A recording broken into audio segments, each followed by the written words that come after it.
Okay, so hello everybody. Good morning, good afternoon, good evening, good night. I don't think I thought I would ever start an event with such a saying, but I believe from the registration that we actually have people from all different time zones around the world with us. I find it a real pleasure that we're able to host this event now here online. I guess this is about one of the few perks that we have from COVID, that these kind of virtual events are actually becoming normal for us to attend. Of course, it's not the same as a live event, but then again, I feel that's probably comparing the wrong things. Many of you have heard probably the quote from Oscar Wilde that comparison is the thievery of joy, and I think we should be extremely happy, and I am, to see all of you here with us today for this New Year's event of EIT Climate-KIC and our strategic programs. So my name is Niels. I'm part of the Climate-KIC team. I'm based out of Zurich, Switzerland, and I'll be moderating you through the day today. Now, I must admit that my personal reasons for being involved in the fight against climate change are quite selfish, actually. I'm originally from the Netherlands, and the town that I grew up in was already 2 meters below sea level, and that was even before the sea level started rising further. And I have two little kids. I want to be able to show them the beauty of my home turf and as well the rest of the world. And this motivation to work on the fight against climate change is also the reason why I joined Climate-KIC in the end, because I believe that Climate-KIC is one of the pivotal actors and has a really unique vision and strategy on how to actually help us combat climate change.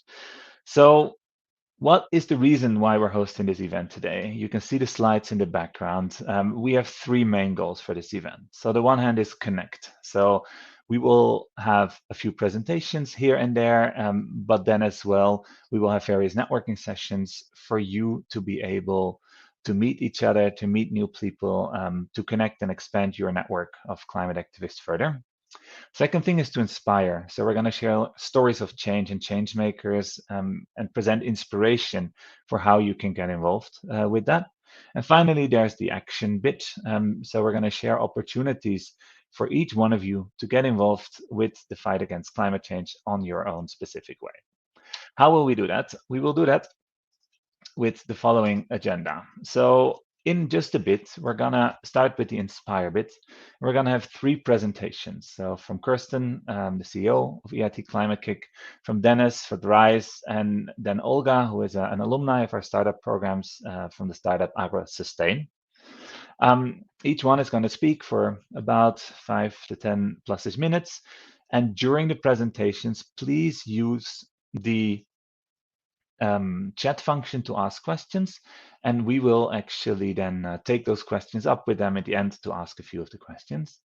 Then we're going to go to the networking session. So for those of you who have not used Hopin before, as you can see on the left side of your screen, there is the stage, there's the networking sessions, there are the breakout rooms, and I will explain that later, but that's a place where you can go and network with different people from the event here.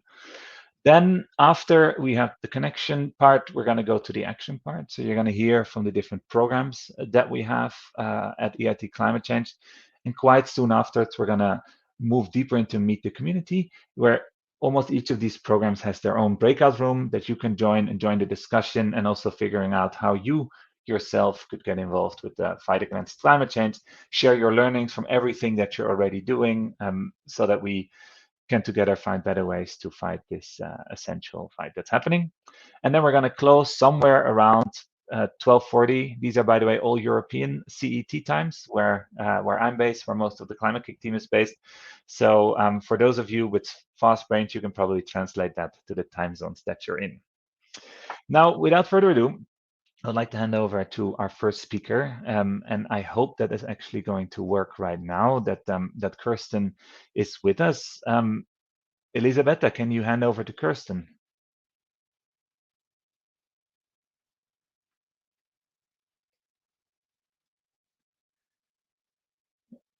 And by the way, if you hear me say the word Elisabetta, she's the wonderful organizer of this event in the background, and she has the technology.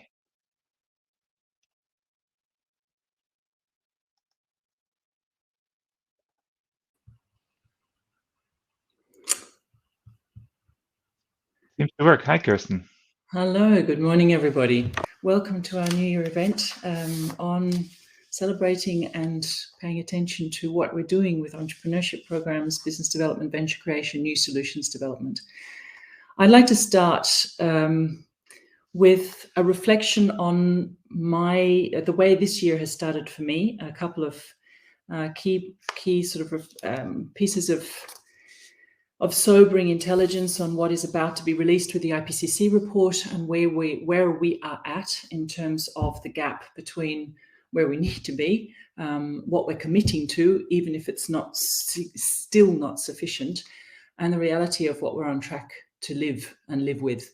And that's partly a sobering reflection on what happened at COP26 last year, the good and the definitely not good, and partly a sobering reflection on what's emerged in the intervening months. So I think the framing I would like to put around this introduction and this look forward in the way in which we think about working together and how to leverage our collective efforts in more and more effective ways is really, if you can go forward, Niels, is really to just take stock and remember, what are we dealing with? In 2022, climate action is an absolute critical failure point. We are out of time, we're doing too little, we are doing it too late, we're doing the wrong things, and we are relying on institutions and thinking that are part of the problem, including the way we think about markets, capital markets, venture building, investment, and so on. We're iterating on a broken system, and our challenge is how to change that system. So a lot of what Climate-KIC is really about, and trying to invest in the way in which we do innovations to change the system. Next slide, Niels, please. Now, the reason why I'm putting this up is because I think it matters for us to think about context. And just right now, with war literally mustering on Europe's borders again, we really need to think about the context in which we're building businesses. And it's not a context of stable market development. It's not a context of relying upon the way in which we attract resources and then release them out into the world and they go and do good on their own. It's a context in which we have to actively work to make a difference. And go forward, please, Niels, and to close the gap, use and leverage innovation to close the gap between what is needed and where we are, what we think is possible and what we think is necessary, and what we know is necessary, or what we begin to intuit, because part of that problem is the degree of uncertainty and unknowing in how to create a different way of living. And this is really about, it's not just about kind of coming up with new solutions and a replacement game, and I'll come back to that. It's really about a different way of living and creating and bringing that into the future and accelerating the way we bring the future forward. So that's the reason, if you could go forward, Niels, why Climate-KIC is so obsessed with systems thinking and systems transformation and the design of innovation to achieve and catalyze systemic change. It's reflecting and responding to the fact that climate change is an inherently systemic problem, that it's vast, that our problem-solving experience collectively simply goes nowhere near giving us the precedents to tackle what we're tackling, and that when we design businesses and when we design solutions, we need to design right down the bottom of this. We really need to design for how are we retraining, rethinking, recasting, and reconceiving of ourselves. So that leads me to Climate-KIC. Next slide, please, Niels, and what it is that we are doing. Climate-KIC is a European organization. It's working in 39 countries, or indeed through the entrepreneurship programs in well more. It is a means of taking effective action on climate and environmental crisis through innovation. We are an organization that is really focused on hard to abate emissions, on wicked problems and wicked challenges. And our focus, next slide, is to, oh, not that one.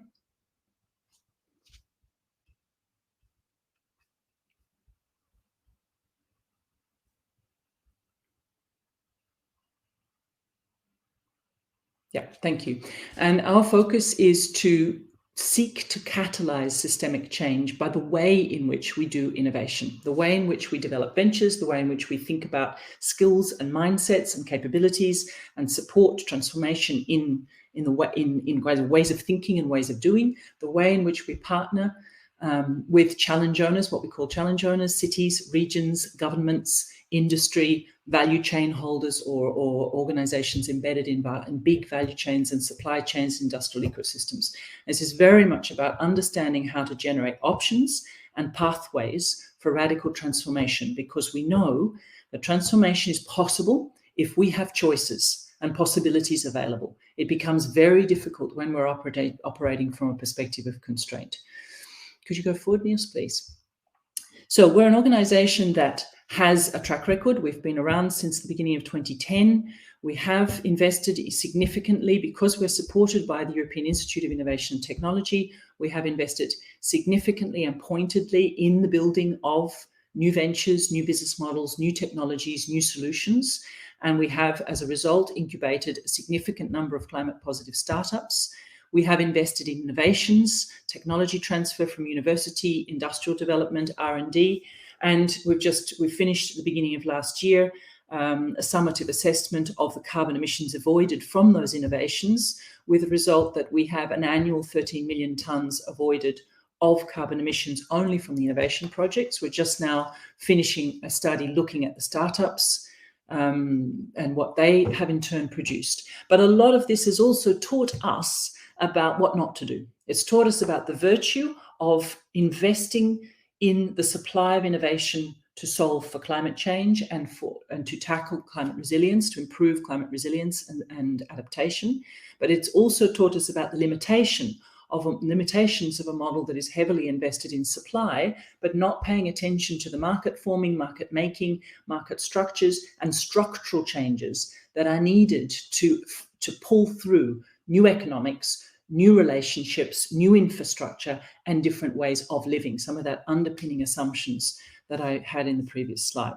So what we chose to do several years ago, if you could go forward, Niels, is really focus in our efforts, thinking about complementarity, on hard to abate emissions, on societal change, on regenerative business models and supply chain, the wicked problems that are holding back transformation in time. And we published a strategy that really held us to work on how do we leverage what we know about encouraging and nurturing fantastic new businesses and encouraging and nurturing new ways of thinking and working with industry. How do we turn that into a mechanism for becoming useful to those who are sitting with the challenge, the cities that need to transform almost every aspect of the way in which they exist as physical infrastructures and social ways of being and engaging and living and going to work and moving about and wanting to have fun, the industries, the farming communities, and so on. If you could go forward, Niels. So Climate-KIC is an organization that knows for solving for climate change is not a replacement game. This is about tackling a systemic challenge, the challenge of human transformation, which is really what climate change responses need to be all about, through systemic approaches to innovation to enable transformation. Please go forward. And our aim in that is to work to transform whole places and industries and value chains, working with funders and with partners to create and develop very ambitious mission-led programs. And that's some of what we're doing now. If you could go forward, Niels. So just to give you a glimpse in the broader context of where our strategic programs sit, and then I'll come to the role and purpose of our strategic programs. We use a portfolio approach. So we are explicitly working, it's why we work. We're explicitly working to acknowledge and to seek to design for radical uncertainty, if you could go forward. The uncertainty of having well lined up perfectly, and that next one more press, perfectly lined up solutions to create a completely different way of living, knowing that we actually don't know quite how to achieve that. We don't know how to kind of retrain ourselves to ask for less, to think differently about our own demand. We need to experiment and learn how to do that. And we need to learn and look for the unexpected combinations of things that help us enable that kind of transformation. This is about putting multiple solutions in play to test, to learn, to adapt, and to enable them to connect and join forces, to metamorphose, to change whole systems end to end and become something that is transformative. And that is about making markets. Could you go forward, please, Niels?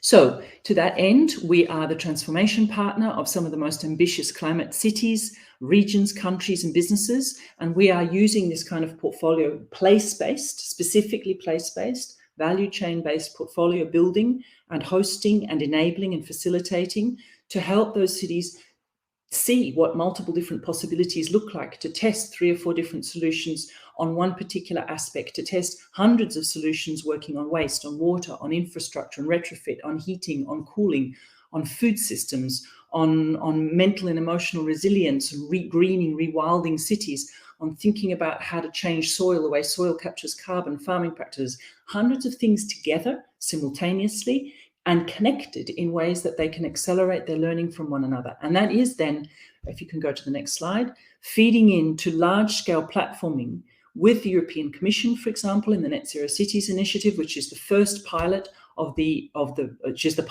first city mission to actually start, the EU mission on 100 neutral and climate neutral and smart cities by 2030. There are now a series of calls open to begin to activate the full platform of European missions. And this is really very much the same kind of logic. I understand, accept, and put the bar out really high. We know that we need to decarbonize by 2030, not 2050. And we know that we need to work out how to adapt to dramatic climate changes everywhere that's affecting farming, food, heat, infrastructure, you name it. And we need to do so much, much faster than we're doing so now. So our mission-led logic is essentially raising that bar, naming the gap between what we need and where we are now, and pulling through the market dynamics and pulling through new economics and pulling through offtakes and demand for solutions that really can add up and work with others to create this kind of change. Next slide, please, Niels. And as an organization working in that space, one of our principal objectives is to look at how do we blend in cross-cutting finance, blended finance, to enable the relationships between farmers and business developers and new solutions and entrepreneurs and governments and policymakers, to enable that kind of system of collaborative decision-making and choice-making to happen and to work, and to blend in the funding that is needed to catalyze, the funding that's needed to follow through, the type of funding that's needed to take risks on options before you know that they're investable, the type of funding that comes in to invest, the type of funding that enables and supports the orchestration of those connections, which is where Climate-KIC is really seeking to play a role. So if you could go to the next slide, please, Niels. This then brings me to the question of Climate-KIC strategic programs that we're here to celebrate, to explore, and to throw forward for this next year. The strategic programs for Climate-KIC are really about building mindset, skills, and solutions. It's about activating, educating, and accelerating possibilities so that we can take meaningful action, so that we have choices, and so that we can test those choices and we can bring them together and we can place them in the contexts that need them. It's not about just getting the choices out there. It's really about placing them into contexts where they become useful. And the next slide, please. So I'm going to give you just an overview of what I know you'll be digging into today and a couple of reflections on what matters to us in doing this work. Why does it matter to us so much to nurture and to continue to support and build up these programs as part of this landscape of our efforts to enable and catalyze systemic change and radical transformation through innovation? What really matters here is resources, hope, ultimately, by having possibilities, the hope of agency, of being able to contribute, to make a meaningful difference, as Niels was talking about before, to go home to your kids and look at them in the face and say, I am doing something about it. The agency and the skill, the combination of agency, skill, and capability to think differently, to consider possibilities that don't come natural, to start shifting some of the lock-ins and kind of limitations in our own mindsets that are stopping us finding a way from what we think is possible now, livable now, to what's actually needed. And to open up possibilities for considering things that are just completely unlooked for. And that's often about combinations, ways of putting stuff together, or ways of reconfiguring underlying assumptions together with the solutions that suddenly opens up a space for different designs for life and designs for living. So when we're supporting participants across all of these programs, and this is going from young innovators paying attention and supporting the children who are protesting on the streets and the teachers that are accompanying them, how can they take action instead of feeling that they are powerless or trapped in a generational disconnect? The students who are coming through the journey, who are dedicating a couple of months of deeply immersing themselves in how to put their hands on different ways of acting and different ways of understanding the possibility and the need for acting. The professionals who are reskilling, and in a context of green skills and sustainable skills for a sustainable future, this is becoming intensely important at all generational levels. How do we enable people to acquire new skills, to think differently about infrastructure, technology, logistics, supply chain, consumption, and so on? The big programs that reach out globally, Climathon, speaking to citizens living in cities, ClimateLaunchpas, speaking to anyone in the world who feels like they want to put their hands into making something, making a business, making an idea work, bringing it to market. And the Accelerator that helps us push that through into these demand-led market-making contexts, the portfolios in cities, in landscapes, in industry value chains, and pushing it through into that blending of finance, offtake agreements, demand finance, insurance, investment, capital, and so on. So all of these ultimately are asking our participants and working with our partners to design for and anticipate exponential market development, which has been incredibly slow. It's slow now in hard-to-abate emissions. This is market failure territory, but it is growing gradually, and the growing influx of public funding will help, and private funding, but also in pace with crisis awareness, thinking about how you're going to be developing a business in a slow but non-linear, potentially exponential area of market building that has to anticipate the need for alternative economics and alternative economic thinking, sufficiency, degrowth, circularity, changing demand, changing the designs for life, not just replacing. How are you going to also anticipate crisis? Because you're going to be working and dealing in businesses and markets where the world is physically changing and changing our assumptions and changing the predictability. And how do you think about speed and scale? Because if we don't work out ways of going viral, of replicating, of connecting, of accelerating active learning and adoption, we simply won't be in time. And so this is an essential part of the ingredients of what we're doing, platforming, and you'll hear a lot more about that. So really, ultimately, what we're looking for are heroes of a collaborative, collective effort to work together with others to find solutions that join up with others and that meet and understand and seek to understand and engage with the context in which we live, in which we do business, from which we buy, so that we can achieve structural change, holistic change, systemic change, and transformation in time. Thanks very much, Niels. That's me done.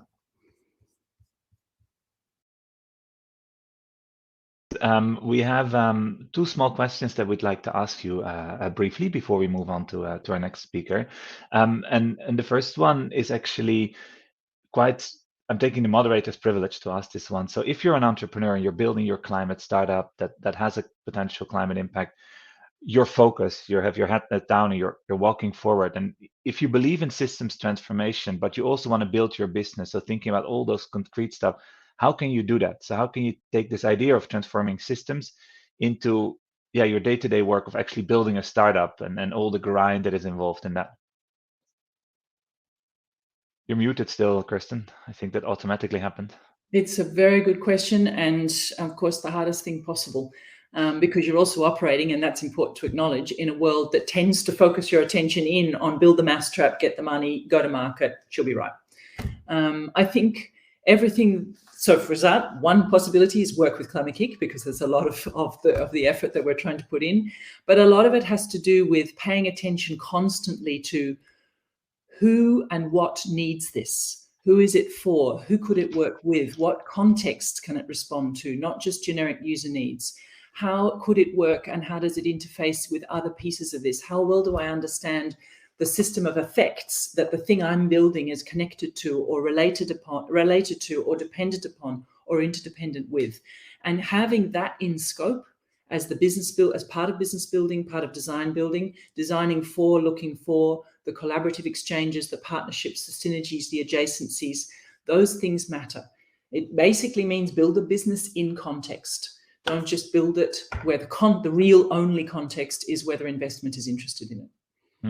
So try to be a step ahead and change the narrative. And kind of anticipate, how am I doing this in such a way that, let's say for the sake of argument, I know that there's this organization called Climate-KIC out there. This organization called Climate-KIC is signing up 100 cities to decarbonize fully by 2030. Well, what are those cities going to need? Where's my proof of concept opportunity to get myself into 1 or 3 or 100? What would it take for me to put myself on the ground with this idea and get it to work with 3 neighborhoods, 3 districts, 3 streets?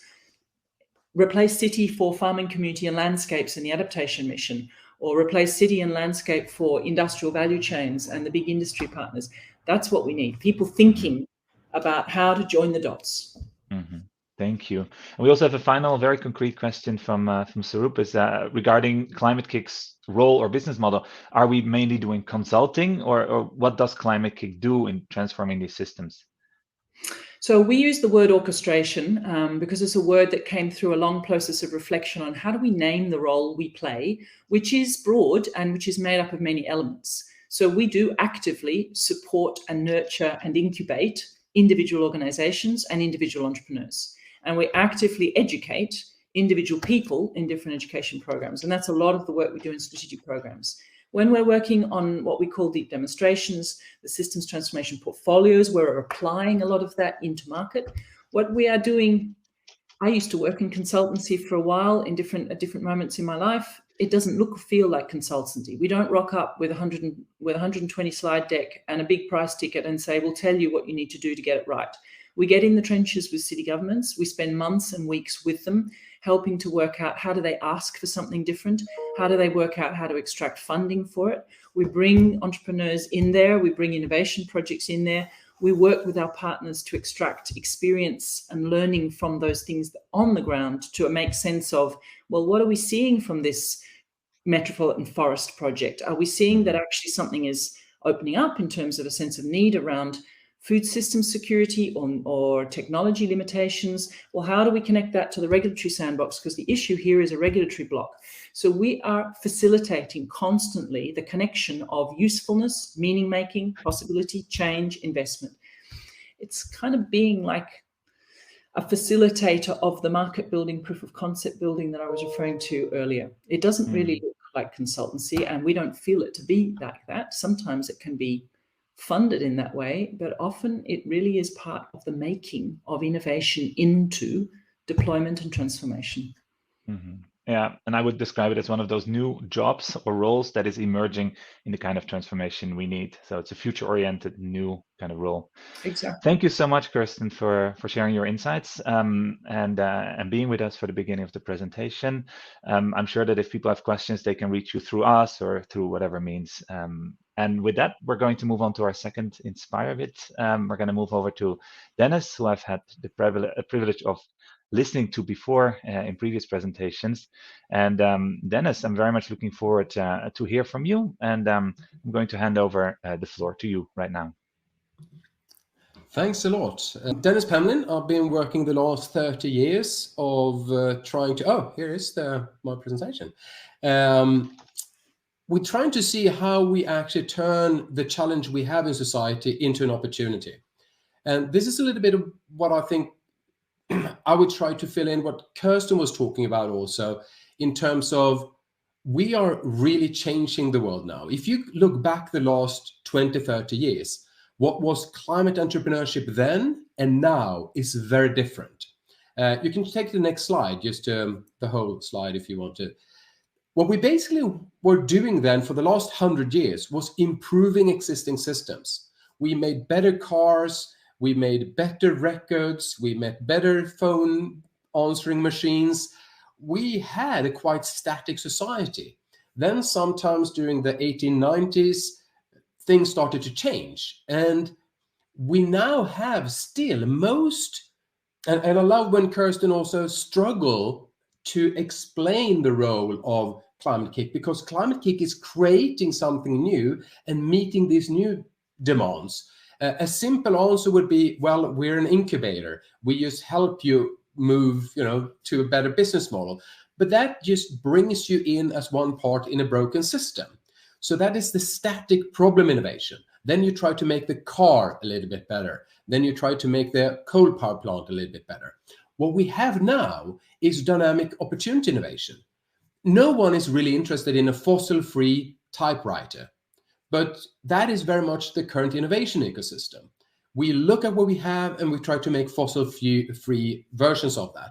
That will not work, both because the constraints on the planet. Next slide. The fact that we tend to think about climate as reducing emissions, but I'm really happy to see the global audience here, because for most people around the world, and especially the 80% that in Asia and Africa that are going to be around the world in 2050, their challenge is not to reduce emissions. Their challenge is to provide flourishing lives for people without destroying the planet. So this idea of reducing emissions is very a Western perspective. We really need to look at how does a zero carbon economy that lifts people out of poverty looks like.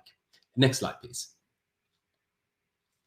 And that's where we talk about this expanded innovation agenda, and where the mental images of an entrepreneur should not look at, here's where we have current emissions, this is where I'm going to try to reduce them, and here's the existing sectors, and here's their problems. That is very much how we are organized still, and all around the world, especially Western countries.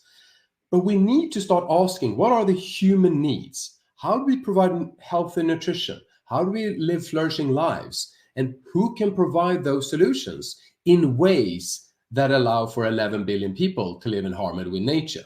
And that also requires you to think very much about resource efficiency and cost efficiency, because we can't make luxurious private jets that are flying a few people around the world zero carbon. That will not help the maximum amount of people to live good lives. So that is really, I'd like you to think about the difference between a static problem approach, when you look at the current society, and that's sort of the old entrepreneurship thinking, and the new one that is about what are the needs of society, how do we meet them in smart ways. Next slide, please. And what is interesting is that the science really backs this up. When IPCC were looking into what happens if we look at the problems, and we ask everyone and say, who has big emissions? And then say to them, reduce your emissions.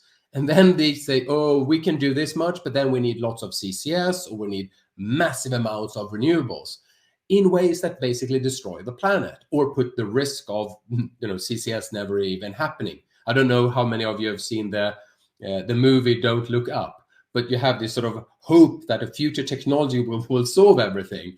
And I think that's a very dangerous way of thinking. But IPCC also provided another way of looking at things. Next slide, please. If we start asking ourselves what we need in society, how do we get sustainable nutrition? Instead of asking how can we make meat production slightly less bad, how do we get protein? Instead of asking how do we get huge Bill Gates size build houses to be net zero, ask how do we live flourishing lives? What is the spaces we need for creative living? And how do we grow as people? Who shapes us? Well, is it Kim Kardashian with 250 pair of shoes that is seen a successful life? Or is it a nurse, a scientist, someone who helps the world become a better place? Who shapes our ideas on where we want to be? And I think that's where Climate-KIC is really a unique position. So instead of trying to just make fossil-free typewriters and the equivalent of that, to really ask these deep questions about what is the flourishing lives that we want to live. And next slide. So that's also where you see these most mainstream ideas from, this is for Financial Times. It's very much on the supply side. The symbol of climate solutions is often solar and wind.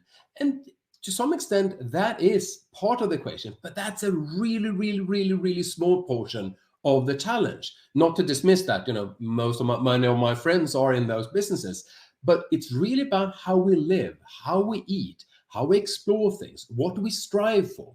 That is what we need to do. And we're still struggling. We don't really know what the symbols are for that. I sometimes ask people about, how do you think about your mental images? If I say book, how many of you are still thinking about a dead forest book? And how many are thinking about a digital book? And if I say workplace, how many think about a physical space, and how many think about a laptop or a working creativity thing? What kind of mental images do we have to guide us for innovation? Next slide.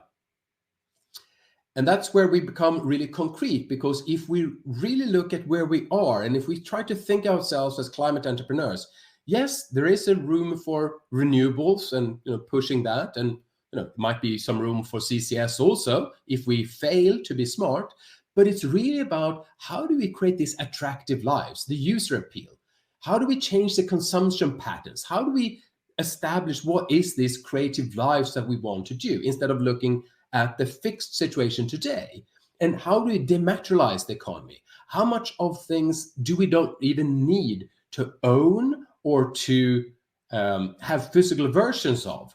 You don't need a lot of CDs or physical books today. 11 billion people can read and get access to music today with those new ideas. How do we get access to information, to creative lifestyles, to outdoor living in ways that don't require us to kill the planet?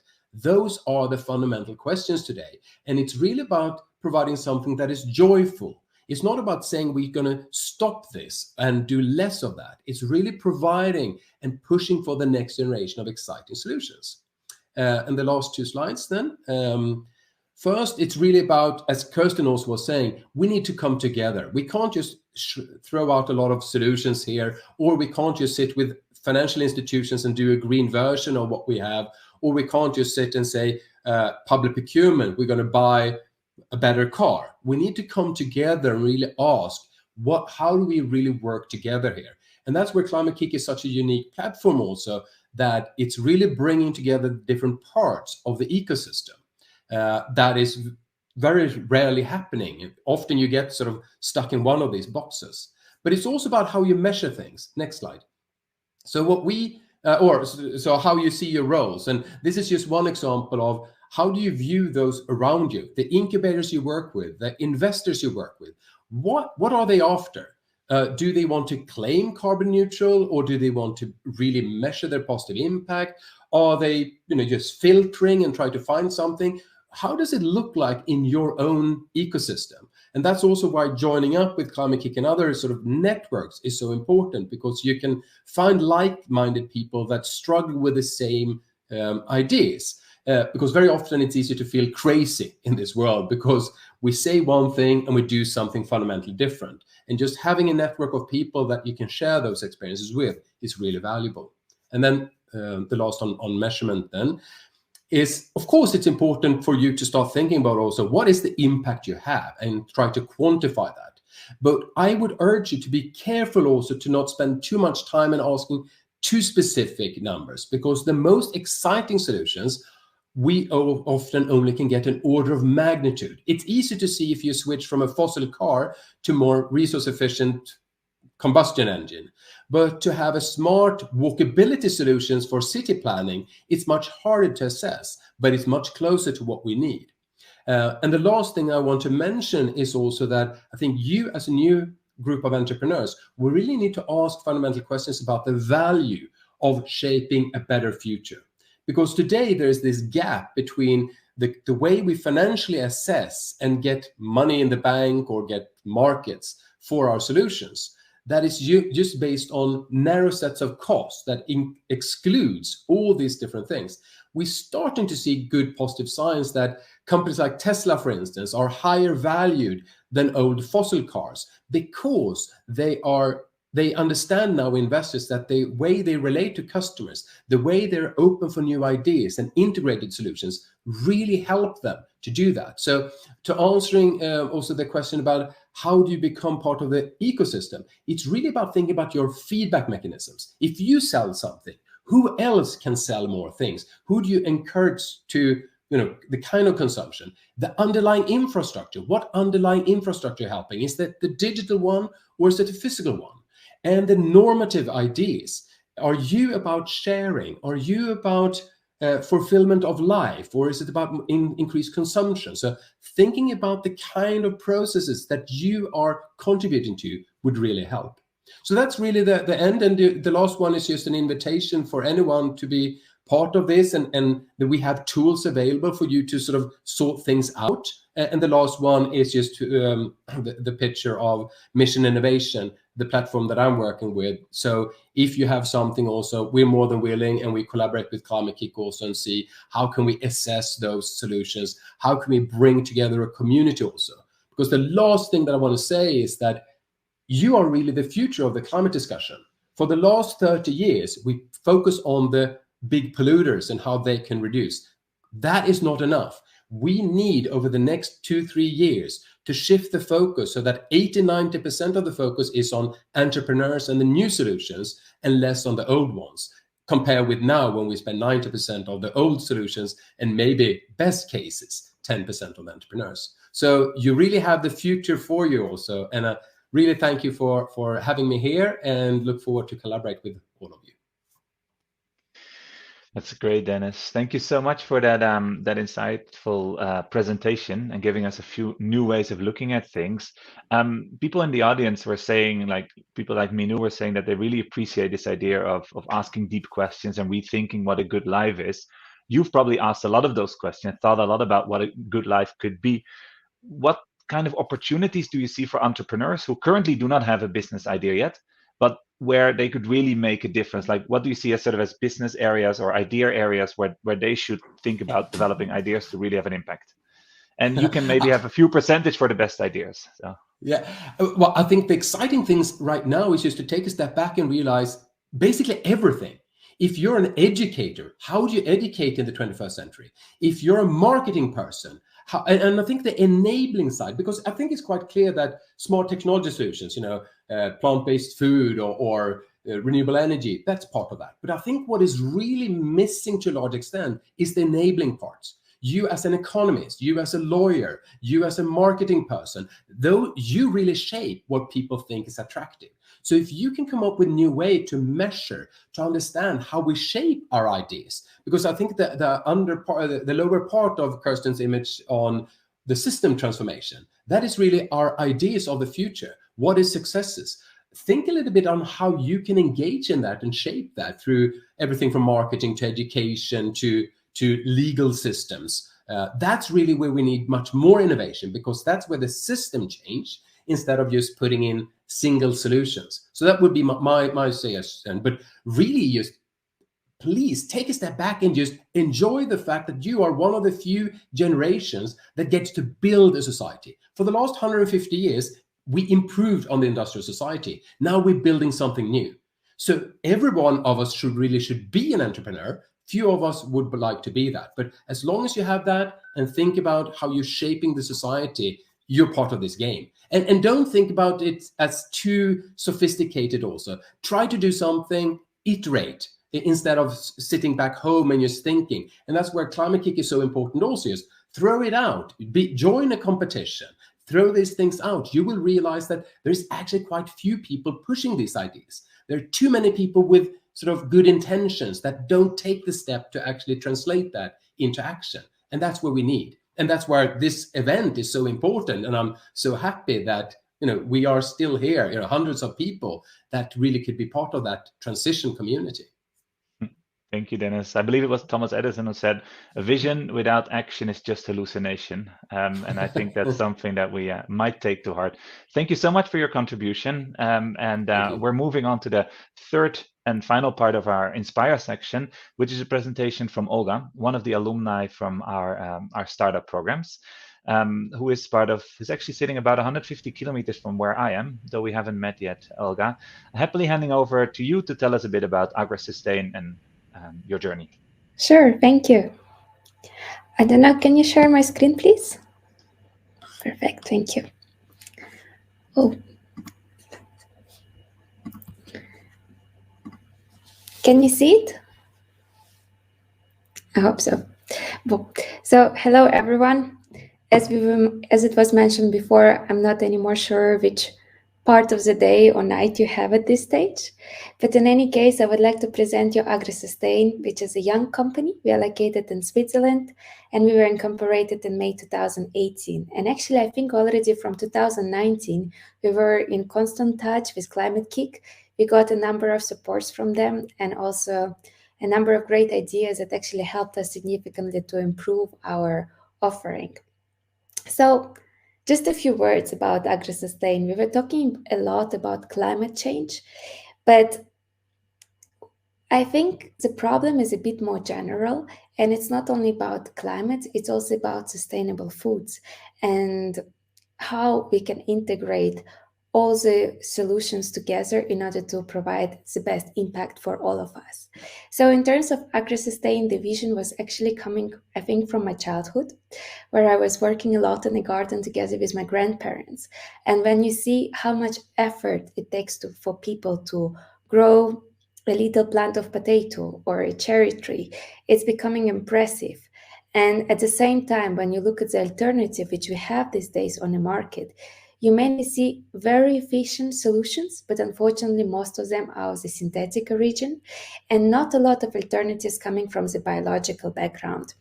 And I guess that's exactly why during my PhD, I tried to address this issue. And at the end of the day, we were able to come up with AggroSustain that actually develop sustainable solutions, mainly of natural or biological origin, to protect the fruits in the field and also in the post-harvest.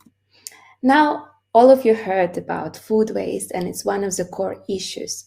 But even this issue can be broken on a lot of parts, starting with the weight loss reduction of crops. For example, when we are transporting bananas from Latin America to Europe, it's taking on average 21 to 25 days. And if you have the banana in a container, of course, they start to lose significant amount of water. And at the end of the day, they become a bit shrink and the quality of the fruit is decreasing a lot. The other issue is fungal infection. I guess each of you is familiar with that, especially when we think about berries. You buy beautiful strawberry or blueberry, and a few days after, it's like all grayish, bluish. And this is not what we like to see. And the other problem is ripening, which at the end of the day leads to the non-consumable crops. Ripening is something that a lot of companies these days also trying to address. And the reason for it is basically to extend the shelf life of crops. And so we have a bit more time to consume the crops and reduce the food waste on its own. So in AggroSustain, the goal... Olga, can I briefly interrupt you? We're seeing just the PowerPoint screen and not the presentation mode. So maybe if you just go out of presentation mode and into the PowerPoint main screen, and just show it from there. I think you're on slide 4 now. Is that true? Like that? Can you see? Like that it works. Yes. Okay. You can continue from here. Sorry. Like this, you can see it better? Yeah, just keep going like this from here. That's fine. Sorry Okay. for that. You should have told me a bit before. I know. Sorry. No worries. So talking about AggroSustain, I mean, our goal is, of course, to reduce the food waste. And in order to do so, we are doing a pipeline of solutions. So actually, in March, we are launching our first commercial product, which is going to be natural coating. So it's a transparent, invisible barriers that you do not also smell and you do not feel when you're eating it, which you can spray or buff on the top of the crop. And it protects the crop from losing the water and also extends the ripening time of the fruit, so extending its shelf life. How it works? It helps the fruit to stay in a dormant stage a bit longer. So it's a bit like us. We all know if you do not sleep enough, usually if you do not look so fresh. And it's the same for fruit. If you help it to sleep a bit more, it's actually extending its shelf life. And what is also important, on the later stage, we would like to integrate fully organic and biological coating for European as well as the other markets as of 2024. And the final goal of AggroSustain is to combine 2-in-1 solution. On one side, solutions that will help to extend the shelf life of crop, and on another side, solutions that will kill the fungi or molds which are impacting our crops. So now, if you talk about coating, which is just about to be on the market. It's natural, and this is the core thing about this. It's leaving no residues, because I think most of us are concerned these days, what are we eating, with what our food is being sprayed, for example. And in this case, you do not need to worry. The other important point of our solution that it provides a very broad coverage. It does not only work on 1 or 2 types of crops, but it works on over 15 types of fruits, vegetables, and also on cut flowers. And it provides high effective protection by reducing water loss and by extending the shelf life of a crop, as well as easy integration into supply chain. Previously, I was telling you that for some crops, we have to export it from Latin America, for example. And in this case, if you want to extend the quality of a crop, the best time for application would be, of course, the producer, let's say in Peru or Brazil. But if it's not the option, we can still do application a bit later in the process at the wholesalers who are suppliers to our retailers. And in this case, we can still provide a few more days extension of the shelf life to us as an end consumer. And what is the goal of all of this is also to reduce not only the cost of transportation, but also to make transportation more sustainable. Because these days, a lot of very fragile crops like figs or asparagus, for example, usually being shipped by air. And of course, the price is quite high, as well as it's not very environmental friendly solution. Whereas by integrating our coating, we can much more promote the boat transportation over the air freight. And here's just an example how our coating works. So down you can see bananas. I like to show bananas because here we're all familiar how the ripening looks. Down is 2 bananas which are fully ripened, and on the top you can see the same stage of bananas which are coming from the same supplier, but they're still yellow and nice. And this is actually exactly what our coating does.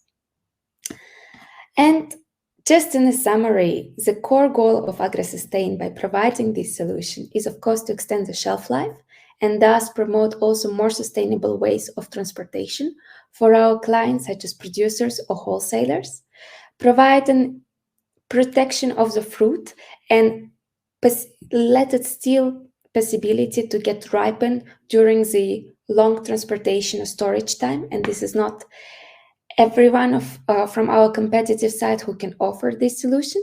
And more importantly, it's one solution for a number of crops, as well as reduction of plastic and maintenance of high food quality. So thank you very much for your attention. Maybe we should stop sharing the screen. Thank you so much for your input, Olga. Wonderful to see such a concrete solution and the work that you're doing. We have a lot of starting entrepreneurs in the audience. Can you give maybe 1 or 2 or 3 pieces of advice you would give them from your journey of starting out and also going from research to becoming an entrepreneur? I think the core, usually people like to say, if you have an idea, you should go for it. But I like to add here that it's not only about our idea, it's also about what the market needs. So sometimes when you have a very cool idea, I would really recommend you to go out with it and to talk to the potential clients of yours. And this can, on one side, give you additional hints, what can be optimized and what can help you. And on another side, it might even maybe take you a bit out of your comfort zone, but give you additional hint to come up with some new solutions that might be even better than your first idea. Is there an example where from AggroSustain, where you changed because of those customer conversations?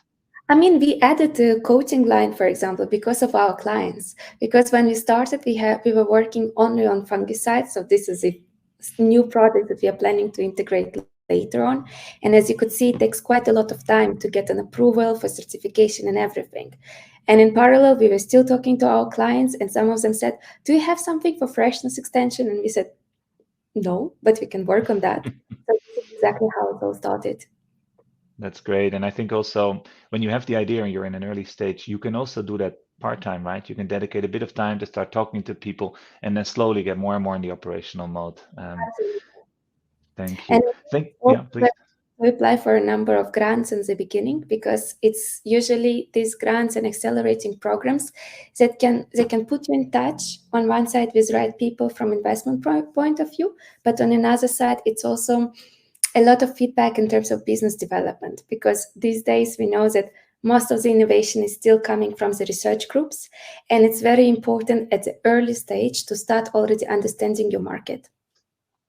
Great.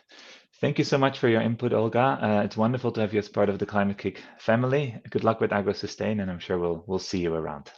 Thank you very much. Goodbye. Thank you. Okay, so we're now doing one of our second goals, which is networking. For that, you will have to become active. So compare it to a normal event that you're attending, where you actually have to move to a different room to start networking. Well, here in Hopin, we have the feature and networking. So if you see on the left of your screen at the bottom, you see these little hands together, and that's the networking section, where if you click there, you will very soon be automatically joined by another person who's in the room for a 2.5-minute conversation where you just get to know each other. And if you're looking for some guiding questions, you could use these. What brings you to this climate entrepreneurship event? Why are you passionate about climate change? And maybe introduce yourselves. We're going to do about 2 rounds, and you will receive a notification when we're coming back for the next bit of our program, which is going to be more around action. So with that, I would say, please move to the networking event, join there, and I will see you in 5-ish minutes here again. So hello, everybody. We're back now from the networking. I realized that was fairly short, but that is the idea of the speed networking. What we'll make sure is at the end of the event that we'll keep the networking area open for a bit. So if some of you still want to network, you can. Just to know if you have any experiences now with networking, if you like that, or maybe if you did not have the time to exchange contact details with each other, please use the chat during the event, where you can then maybe leave your contact details or share your LinkedIn. So if people want to connect with you, then we use that opportunity, as Connect was one of the goals. Maybe Elizabeth, can you share my screen as well? So what we'll do now for the next session is we'll have a very brief overview of the strategic programs and the topic behind it, which are the topics of the breakout sessions that will happen afterwards. So you'll just have 5 to 10 minutes now of listening, and then you get the opportunity to discuss these actual programs and potentially opportunities for you. So we're first going to hear briefly from Climathon, where unfortunately the live session, breakout session, had to be cancelled because COVID also hit our team. The organizer from Climathon is unfortunately out sick with COVID. So I'll just briefly say something about that, but we'll move on. Then we'll do ClimateLaunchpas, our idea competition. We'll do ClimAccelerator to boost startup ideas. We'll talk about Climate-KIC as strategic investor and this investment space in climate. And then finally, we have a project around the EIC that you'll hear from. So very briefly, what are our strategic programs, so you know which room to go to afterwards? So what is Climathon? Climathon is a city-based programs to empower local communities to take action in their city. So we work together with local partners in over 100 cities around the world. We're saying we want to work with the government, with stakeholders, with companies to first organize get-together meetings. And then there is this big Ideathon, which is a hackathon over a long weekend, where all these people are made up, talking to the government to develop ideas on how they can improve their city further. And then afterwards, there's often a support program to make sure that those ideas actually happen. And if you want to get involved with Climathon, there are basically 3 opportunities. So citizens, you can join a Climathon in your region. As said, we have over 100 around the world where you can go through. You can find that on the link and on the map. If you are an organizer or just an individual, say, I would like to bring Climathon to my city or my village or my town, because it also needs to get up to speed with the fight against climate change, you can join as an organizer. And then also we will partner with a number of ecosystem actors, such as the Impact Hub Network, who say we're going to bring this to multiple locations. So please get in touch. Climathon is a really good way to really create change on a local level in your city and idea generation. That's the first program. For the second program, the ClimateLaunchpas, I believe we're going to David Watt or Chris. I don't know, Elisabetta. I think I can share the slides, but you can let them speak.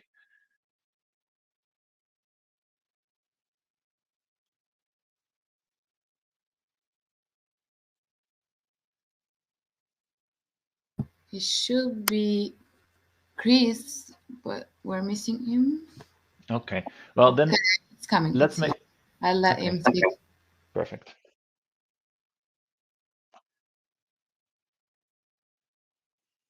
Hi, Chris. The floor is yours. Great. Sorry, I'm only just back on. So, but can you hear me? Okay. Yep.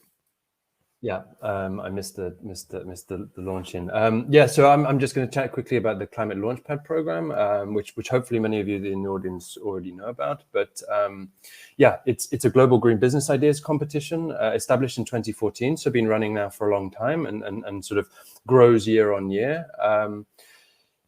What we aim to do is to find the best climate positive solutions and support them with intensive training to turn their ideas into a feasible business. Really what we're talking about in the presentation that Olga made earlier is really if you have that idea and you're early stage and you want to test it against the market, refine that business model, we give the business fundamentals alongside a sort of extensive process over the course of 6 or 7 months. The competition is organized at the country level, and what we see is last year we were in 55 countries, and really in the kind of core of the Climate Launchpad approach is this sort of decentralized approach where national leads take the program and run it in their own context. And just to say that, you know, back a bit actually, Niels, I just want to focus on the previous one for a bit longer. And just to say, I think we've as I said before, we've really kind of helped to support entrepreneurs develop their ideas and launch their companies over a long period of time and accelerated thousands of ideas over the previous. Yeah, just to say what attracts people to our program is the access to global networks, the deep technical expertise we can offer, the ease to run. So for new partners, the ability to add this to your existing programs and complement it. It's that deep focus on climate impact. So really building on Dennis and Kirsten's talk, how do we identify the most transformative ideas? And it's sort of the overall general nature of it, so that we really cast the net wide. I'm rushing through a little bit to catch up on time. And so just to say quickly, this is the timeline. It runs over the course of a year. Typically, we start receiving applications from March and run through to June, and then the intensive training begins. It typically kicks off with boot camps by experienced expert trainers, international trainers, moving on to in-country coaching, and then national finals, regional finals, and then the global grand final, where you pitch your ideas against others and help refine your idea. So that's the timeline here. And then the last slide is really how do you get involved? As an entrepreneur, we're really looking for people. And as I said, it can be just at the idea stage, but we're looking for you to submit your ideas. The competition is run on country by country basis. So if your country doesn't have a national host, we'd encourage you to ask them to host it or to apply. And for national leads, which is what we call the partners in each country, we're looking for you to register your interest about now. If you're a new partner and would like to be part of the partnership, then go to the Climate Launchpad website and register your interest. For new partners in countries that we don't have, you'd be expected to cover the running costs of that, and also most likely the cost of the digital bootcamp trainer. But it's possible that we'd have central funding to cover that. So the best thing to do is to register your interest via the CLP site, which I think is in the chat there now. Right, back over to you, Niels. I think that's a very quick run through of the Climate Launchpad. Thank you so much. And if people have more detailed questions for you, they can join the session happening afterwards.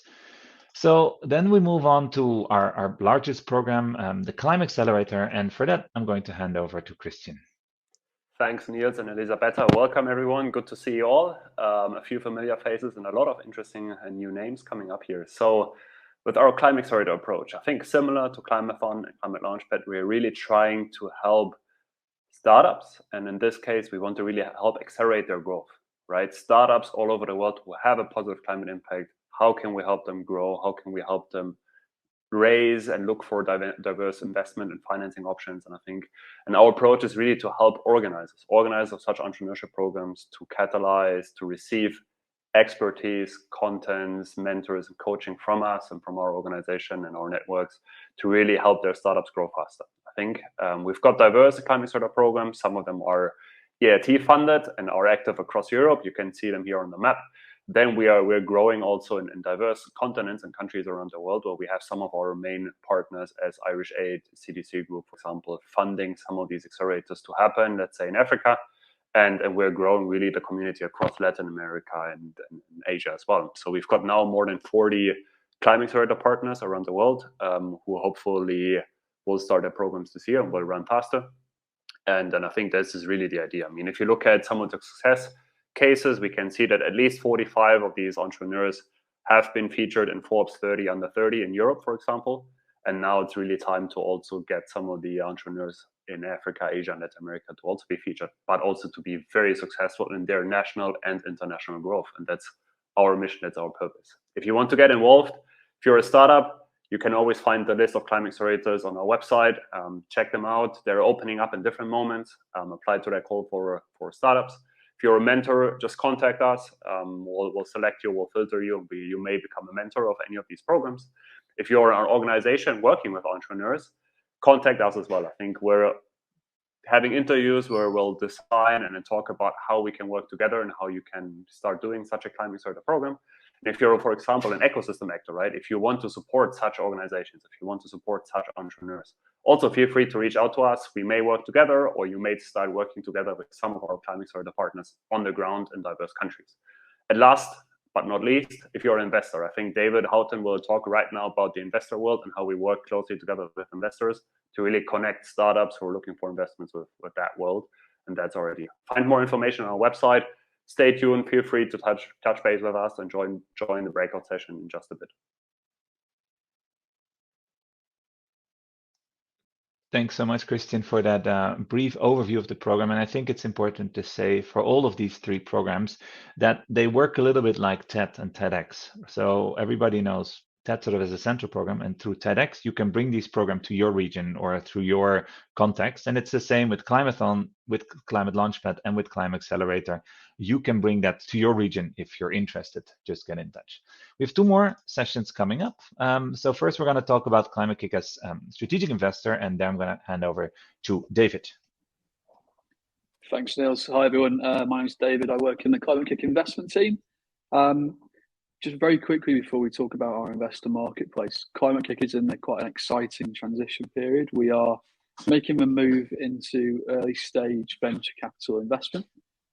So we are transitioning to being a strategic investor with blended finance solutions across grant funding and equity funding now. So really exciting time. We have, as you've seen before, our ClimAccelerator programs with deal flow from tens and tens of nations around the world, and we now support well over 250 startups each year. We'll be investing in a few of those, but obviously we have a ton of further deal flow to share with investors within our network.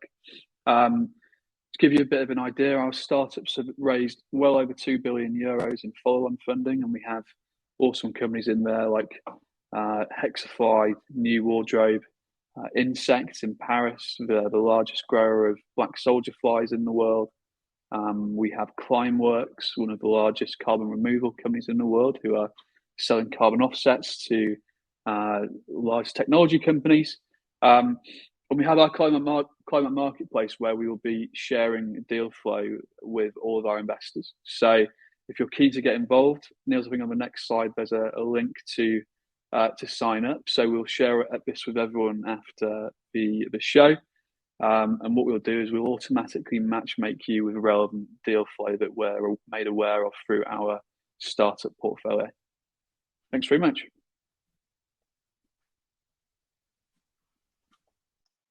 Thanks so much, David. And again, that's a great overview of the activities, and you'll be in a breakout session as well for people who want to dig deeper into investment, and not just what Climate-KIC does, but also some of the trends. And I believe you have a guest to talk about this as well. The final presentation, and I believe Parisa is with us to tell us something about the collaboration that we have with EIC as one of the largest new players in the area of supporting startups in Europe. And we have a pilot program together with them. Parisa. Thank you very much, Niels. Hello, everyone. I'm Parisa, also part of Entrepreneurship team at Climate-KIC. And in this short time, I would like to talk a little bit about the new program that we are starting in collaboration with EIC, European Innovation Council. As Niels said, it's the newest innovation body of EU. And within this collaboration, we are aiming to find a synergy between these two organizations to support better our startups and also EIC startups and connect these two startup communities together. We have within this pilot program, which started around 6 months ago, and it's going to continue also until end of this year. We are going to have, we are having already 3 programs. Each of these programs are targeting different group of startups in different stages, and we are hoping to offer services from both organizations to these communities. So in a breakout session, I will go more into details of each of these programs, but very briefly, we have one program for, we have 2 programs for EIC startups. One of them is for more mature startups or beneficiaries that we are helping them to measure their climate impact. And another one is more targeting early stages innovations and helping them to bring them to the market. And the third pillar is the other way around, is aiming to help the startups which has been supported by Climate-KIC previously in ClimAccelerator, for example, as Christian was explaining, and give them better and faster access to EIC fund, which is one of the biggest public funds available in Europe. So if you're interested to know more about the details of these 3 programs, you can join us in the breakout session. Thank you, Niels. Thanks so much, Parisa. So with that, we're now going to go to the networking sessions. So if you go to in Hopin on the left of your screen, you see sessions where there's also this red button saying now. We will have 4 sessions happening there. One about ClimateLaunchpas, again, idea competition around the globe. We will have one on the ClimAccelerator, supporting startups, the way it works. We have one around investments with a guest, and as Parisa just said, one on the EIC.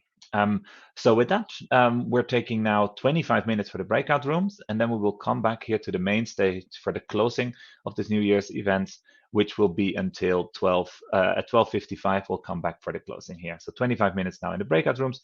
You can choose which one you want to go to, and you can also hop around freely. So it should be self-explanatory by clicking on sessions, joining one, and then moving from one to the other.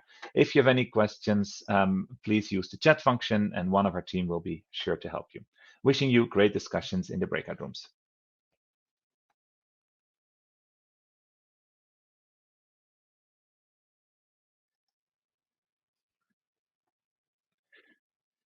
So it's nearly 1 o'clock Central European time, so about time to wrap up this event. I know it's always tricky to come back to the main stage after you've been engaged in a deep discussion in the breakout rooms, but we still would like to take the opportunity to just very briefly, bring you all back and wrap everything up. So I think if there's one thing that we learned from this event, then it's really that we cannot solve the exponential problems with linear mindset. We firsthand experienced what an exponential problem is through COVID, right? First, it was in a small province in China, and then suddenly it was in 1 or 2 places in Europe, and then it was everywhere. And that's exponential problems, and that is exactly what climate change is going to do to us as well.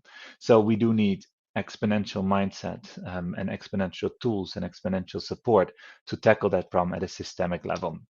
And we just, in closing, wanted to share the opportunities to get involved for individuals.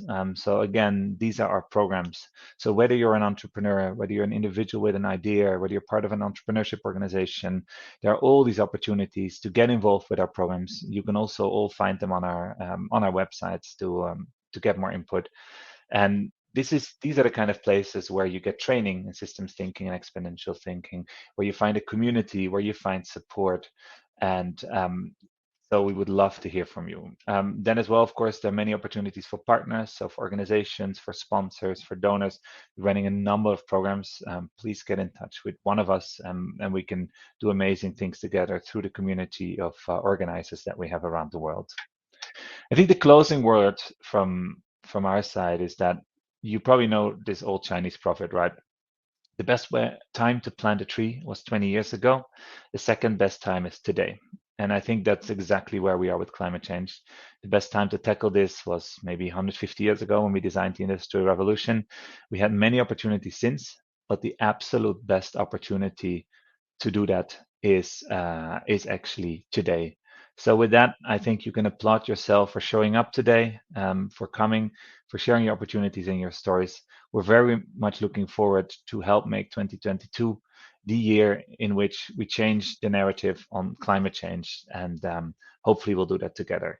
We will try to leave the networking space open for a little bit longer in the breakout sessions, so you can continue discussing there, those of you who still want to, but we're closing the formal part of the event.